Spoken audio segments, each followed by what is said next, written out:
This is 5AA Summer Nights with Andrew Reimer. And it's a beautiful summer night. It was a beautiful summer day today. Went for a walk along Glenelg North Beach and walking toward, heading north towards the West Beach Surf Life Saving Club, and look over out on the water.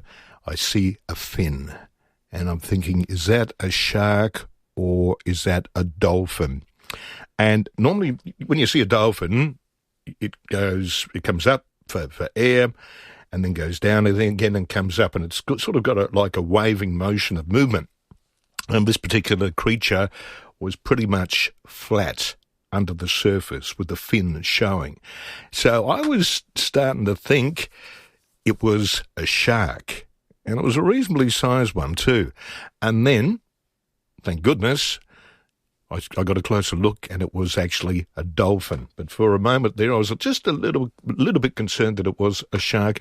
I hope you've had a great day today, no matter what it is you've been doing, whether you've been relaxing, whether you had to go to work. Feel free to be interactive anytime and tell us about your day, 8223 0000. Now, when it comes to texts, I've got another one. Hello, Andrew. Happy New Year to you. My song for 2025 is Bob Dylan's It's Not Dark Yet. There's a line in the song, my sense of humanity has gone down the drain. That's from Jan at Ingle Farm, who says she would love to hear us play it. We'll see what we can do, all right? Jennifer's at South Brighton. Hi, Jennifer. Hello, Andrew. How are you? I'm good. How are you today? I'm very well. I've also had a lovely day walking along the beach, watching people fish off the jetty. Oh, which beach, which jetty? Brighton Jetty. Right. So I was just walking between there and, we didn't quite make it to Glenelg Jetty, but it was a beautiful day. It was. Aren't we blessed to have such beautiful coastline? We are actually. Yes, very much so. And so many people enjoy it in so many different ways. And it's free. Well, it is free. I wonder for how long, though? Because I think over in Victoria you need a licence to fish over there, but you need a licence if you're fishing in reservoirs. I believe, I don't know if it's all of them, but at least some reservoirs, if you want to fish there, you need a licence. And I imagine it's probably only a matter of time before that's on the government's cards. They decide, yep, we want to make money out of people fishing and do that as well. So at the moment, if you're just using a rod and a reel, you don't need a licence. Yeah. But if you've got anything more sophisticated than that, then, you do need a licence to fish, in the sea. What do you call sophisticated? A net? Well, they're not very clear. I was just looking at it today, and it just says there are a large number of devices that you can use to fish. But if it's a rod and a reel or a hand line, you don't need a licence. If it's anything else, then you do. And I have to say I don't know a lot about fishing, so I'm not sure what else there is, because that's the full repertoire of my experience, rod and reel. Well, rod, reel and a net is probably the full repertoire of mine as well. So you're not alone when it comes to have a limited knowledge. But then again, all you need is a rod and reel to go fishing. It is all that you need, but it doesn't mean that you can catch anything you like, because there is a ban on snapper. It has been since 2019 and recently been extended to June 26 for most of the coastline, not between, I think, the southern coast. Down the southeast, I think you can do it at certain times, but you're limited to 2 snapper. The problem is that when you go fishing, you never know what you're going to catch.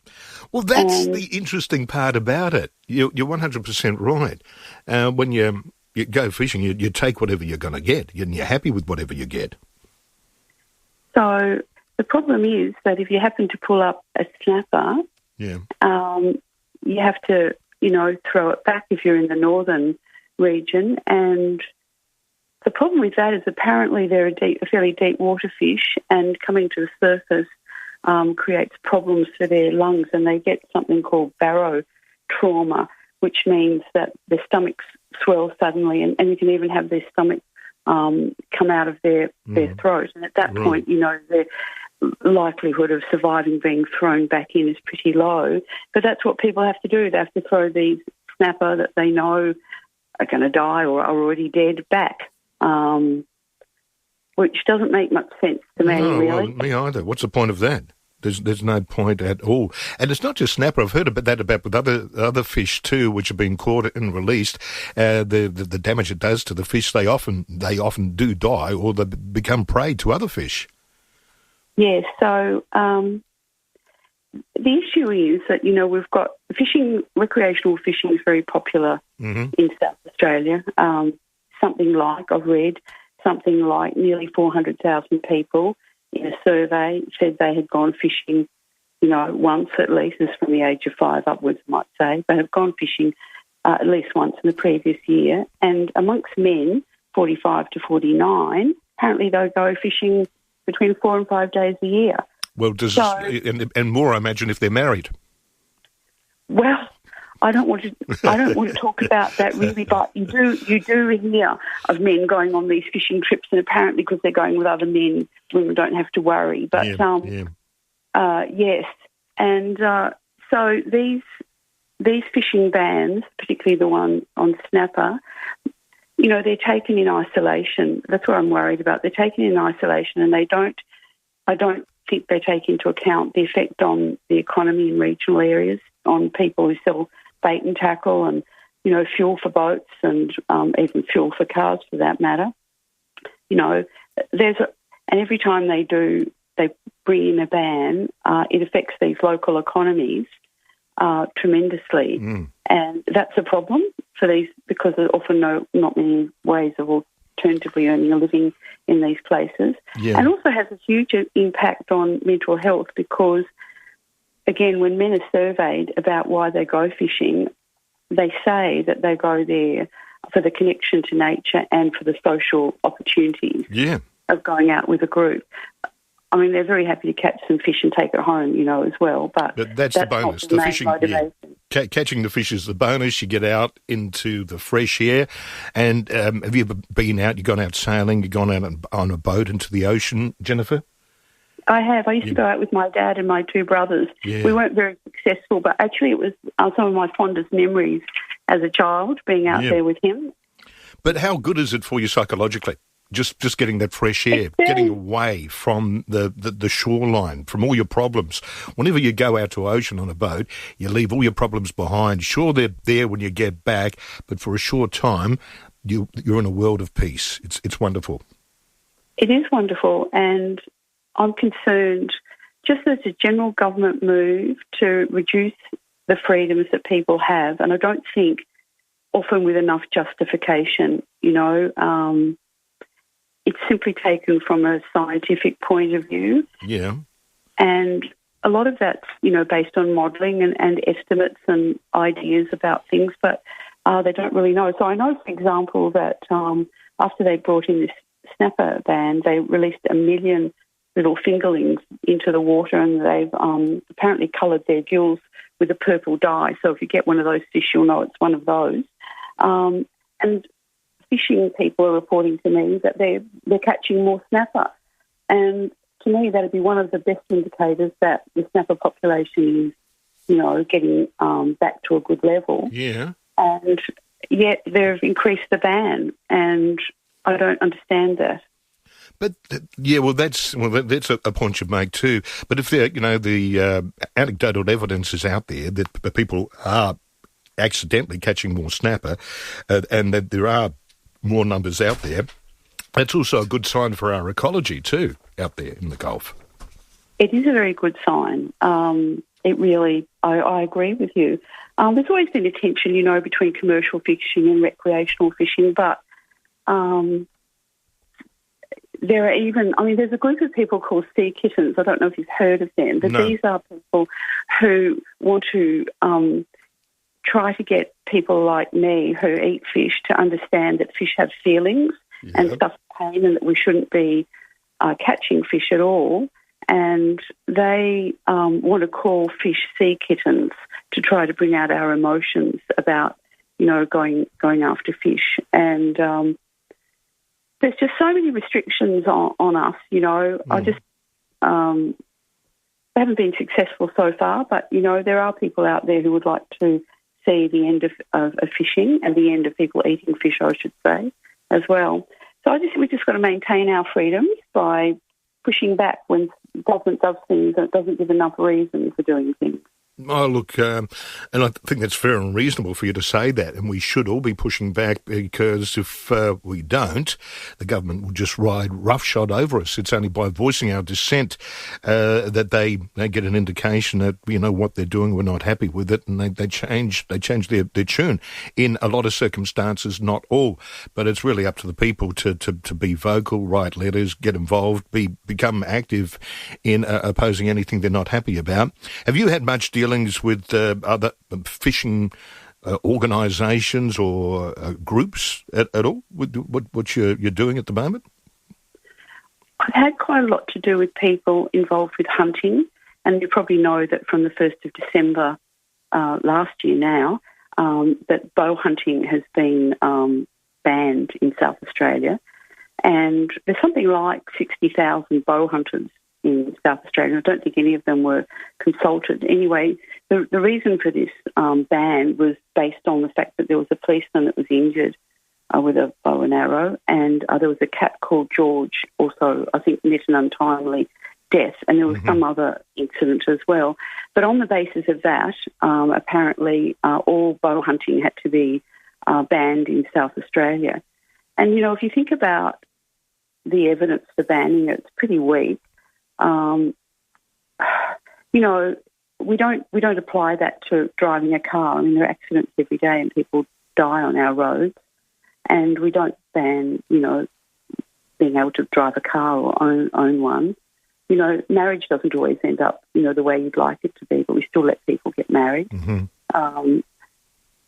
It's really this, as government has become bigger, they found more ways to become involved in our lives. Well, they're really becoming more and more a nanny state, Jennifer, or a nanny country, in fact. Yes, well, we've had such an increase in public servants over the last couple of years, to the extent that 82% of all jobs have been created in the public service in the last couple of years, leaving only 12 jobs to be created, you know, privately. If we keep doing that, there just won't be enough people producing the things we really need.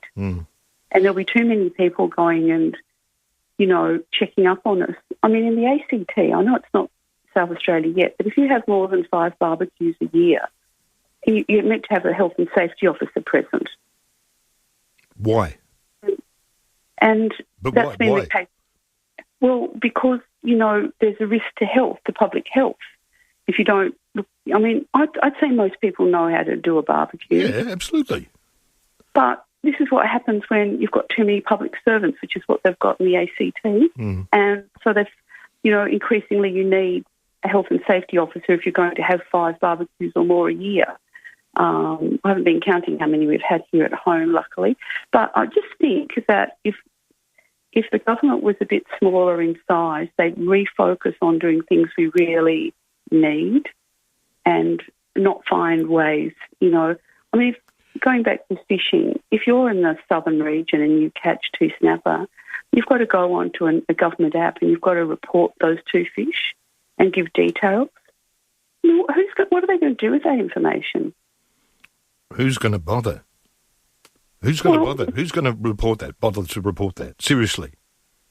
Well, I don't know. I imagine that people don't even know that they've got to do that.